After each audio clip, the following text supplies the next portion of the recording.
Shit, man, I stay fit, man. You did? Yes, sir. And it's not tucked in. This is tucked in. Yeah, today, March 1st, 2025. Y'all gotta stop capping on me, man. The only reason I look overweight in that picture is because I had on like 3 sweaters. Errol Spence has started getting ready for his rematch with Terence Crawford, a fight that has been the subject of a lot of talk lately. The two former welterweight champions have been making headlines, especially after some recent drama between them. One of the biggest stories came from Crawford, who made a bold statement questioning whether Errol Spence deserves a spot in the Hall of Fame. Say, man, we working, man. We working. You know what I'm saying? He ain't wake me up for my bro. Nah, bro. Nah. Hey, going on vacation, not bringing your running shoes, it's like going on a dinner date and not bringing your wallet, man. Oh, man. God damn, man. We went, man. We went up, man. And win this one. Errol Spence took Crawford's recent comments about his Hall of Fame status personally, and now he's calling for a rematch. While Crawford has seemed more focused on facing Canelo Alvarez, the world of boxing is full of surprises, especially with figures like Saudi boxing promoter His Excellency Turki Al-Sheikh involved. He could very well be interested in making this rematch happen.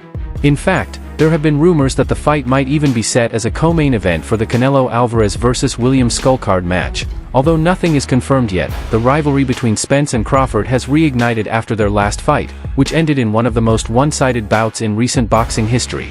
What was expected to be a close contest quickly turned into a mismatch, with Crawford dominating every round. He dropped Spence 3 times, including twice in the second round, and the fight was eventually stopped by the referee in the 9th. Now, Spence is back in training, showing off his progress and getting himself ready for the rematch. He's determined to face Crawford again, this time ready to confront the same challenge that kept him out of the ring for 2 years. Interestingly, Spence has also parted ways with his longtime trainer, Derrick James, and may have found new guidance for his comeback. I talked to Errol, I was like, man, I apologize, not for what I said, but for how I act. Because I don't believe in apologizing. If I really meant something, I'm not going to apologize.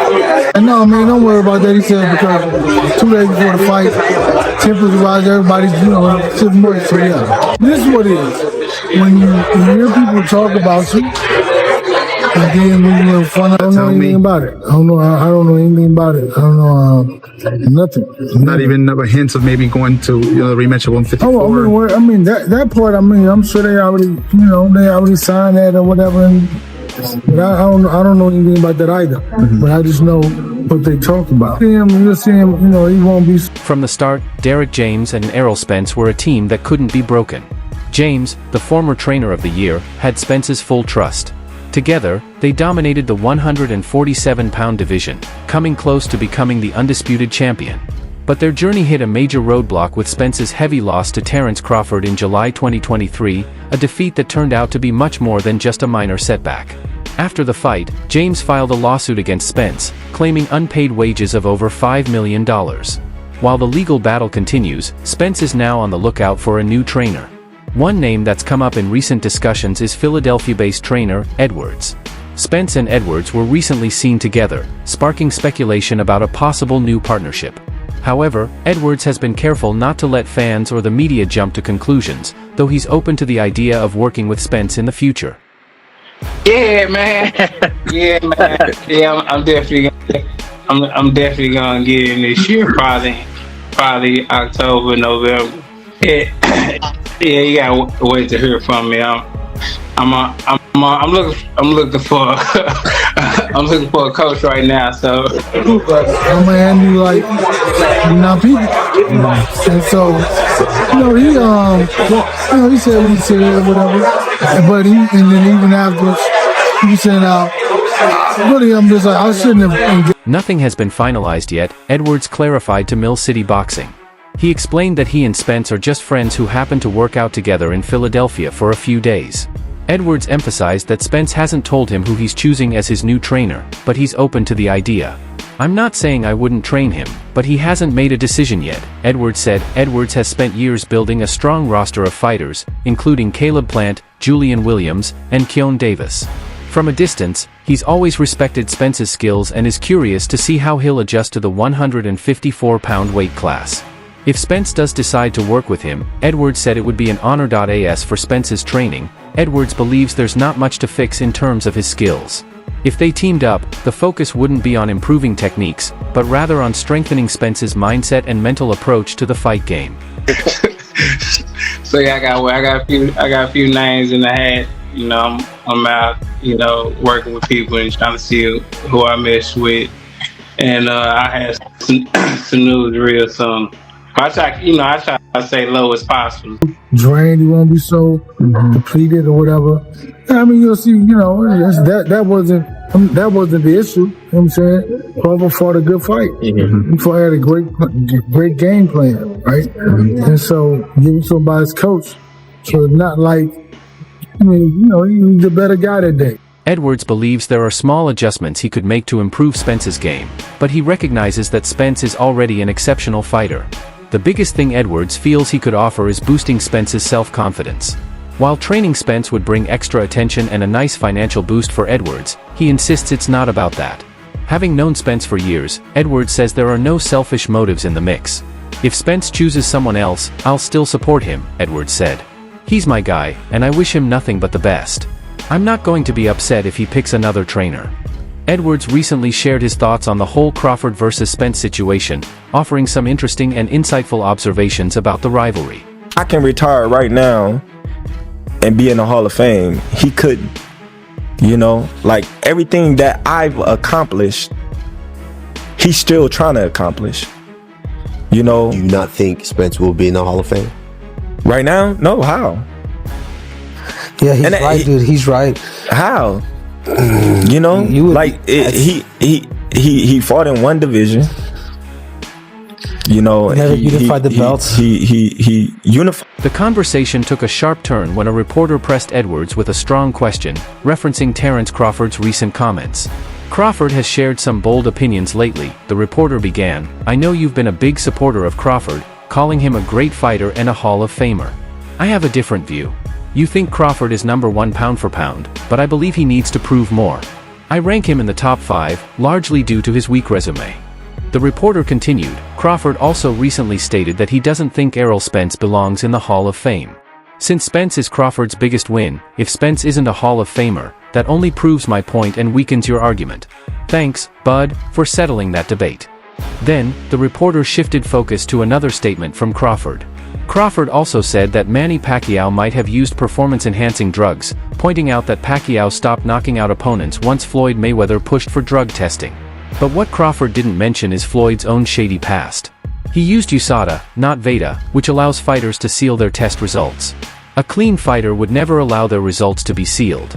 And let's be real, there's an unspoken loyalty among fighters of similar backgrounds. Crawford also neglected to mention that Manny sued Floyd, and Floyd settled out of court. If Floyd was so confident in Manny's guilt, why would he settle? It seems pretty clear to me that Floyd was worried his own past could be exposed. The reporter concluded, I know you'll try to clean this up, but there's really no way to spin this. Did unify? You know, IBF. He unified. Yeah, was it? He had 3. Yeah. He had the WBC, he didn't unify all 4. WBA, He wasn't IBF. undisputed. Huh? He wasn't undisputed. He wasn't. No, but what I'm saying is, they already called him a weight bully, right? He beat Kell Brook coming off of a loss, an eye injury. You know, he beat Sean Porter. In all fairness, he had to go over there to get that. In response, Breadman, Stephen Edwards, didn't hesitate. He addressed the reporter's fiery remarks head-on, saying, okay, I see you came at me with all guns blazing because of something Terence Crawford said, but I'm not going to shy away from any smoke. Crawford's opinion is his opinion, and we can disagree on that. As for Manny, I think he's a terrific fighter, one of the best I've ever seen, maybe my favorite from the last era, but there has always been some cloud of suspicion around his incredible run. It also didn't help that Freddie Roach publicly said that Alex Ariza was giving Manny something, and he didn't know exactly what it was. So Crawford isn't the only one in boxing who has questioned Manny's use of PEDs, he's just the one saying it out loud. Breadman went on, personally, I'm on the fence about this whole thing. The reason being that Manny did sue Floyd. When you sue someone, you expose yourself because of the full disclosure that comes with discovery and litigation. I've been sued before, so I know how it works. You know what I mean? That's a good win. Like, I don't want to... I don't want to sound like I'm hating on him or, I understand things like that, but I honestly don't know if he can make it to the Hall of Fame with the... Addressing Crawford's claims about Manny Pacquiao, Breadman explained, as for the fight between Crawford and Manny never happening, I think Manny took a chance. If he was using something, and they went to trial, all sorts of things could have been exposed, old test samples, bank transactions, you name it. That turn of events made me pause before outright condemning Manny Pacquiao as a dirty fighter. He continued, and now you're bringing up the brothers thing, huh? I didn't miss that shot. I know the way some of you like to bring that up. I'm not sure what you expect to get out of me by saying that. Crawford goes on an interview, states that, Errol Spence right now at this moment in time, with the accolades that he has, probably won't go to the Hall of Fame. You were talking about devaluing your opponents. What do you think about that comment? Oh, man. Does he deserve to be in the Hall of Fame with the accolades he has now, first of all? I'm a big fan. Breadman then shifted the conversation to Errol Spence, who could potentially join his stable soon. Now, let's talk about Errol Spence, he began. You're probably one of the people who gets upset that I have Terence Crawford as my #1 pound-for-pound fighter. You think my stance is weak because Crawford himself says Spence isn't a Hall of Famer, even though Spence is Crawford's best win. You've got a point, but it's not as simple as you're making it sound. He continued, let me be clear, while Crawford might be indirectly discrediting his best win, his opinion isn't the final word on the matter. Crawford doesn't get to decide who gets into the Hall of Fame. Just because Crawford thinks he's the best fighter ever doesn't mean that's true, just because he believes it. Of Terence Crawford's status in boxing. I get a lot of flack when I say he's the #1 pound-for-pound fighter in the world, and he's a Hall of Famer. And people always come at me and they say, damn, man, he don't have no resume. And I'm like, bro, he's special. There's a writer here in Philadelphia by the name of George Hansen. And around 2011, 2012, we was talking. And this guy's a pretty knowledgeable guy about boxing. And he was saying to me that... Breadman continued, if Crawford said he was the best fighter ever, he'd be called delusional. But because his opinion about Spence fits the narrative that boxing fans like, it gets more attention. So here's where I stand on Crawford's resume and Errol Spence's Hall of Fame credentials. I think Crawford has a solid resume, but it's not great. He might not have a ton of pound-for-pound or Hall of Fame names on his record, but he's fought several ring-rated fighters and former world champions, which is another way to evaluate a fighter's resume. Crawford has been consistently impressive for a decade, with no controversial results. And to me, the result in the Ian Dongo fight wasn't controversial at all. Adrian Broner, and it was another fighter, was the future and whatever. And I said, man, there's a guy named Terence Crawford that's better than Broner and whoever else he was talking about. But let me just say Broner. Broner was the more popular guy at the time. And he had heard of Terence Crawford. Whenever he see me, he'll be like, damn, bro, you called that, man. My God. Who, Broner? Yeah. No, I wasn't saying nothing bad about Broner. Edwards then moved on, sharing his thoughts on Crawford's career choices. Crawford has avoided some big matchups, but I don't hold it against him as harshly as I would a fighter who clearly ducks available threats. Crawford doesn't have any blatant ducks in his career.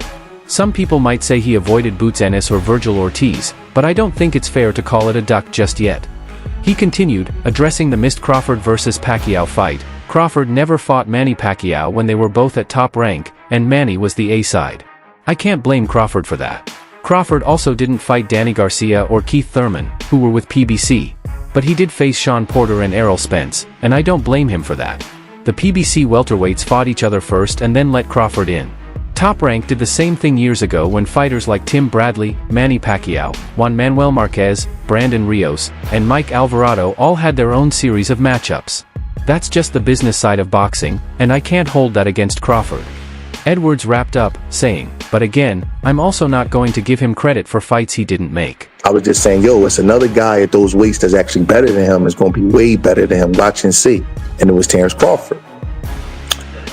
So he had heard of Terence Crawford like in 2011, 2012. So we having this conversation. He's like, damn, like you called that. I had seen like some video of Crawford and I got cool with Red and Bomac. And I'm like, damn, this dude's the real deal. So fast forward, I always get a lot of flack for my high praise. Edwards then acknowledged Crawford's credentials as a Hall of Famer but remained cautious about comparing him to legends like Floyd Mayweather and Manny Pacquiao just yet.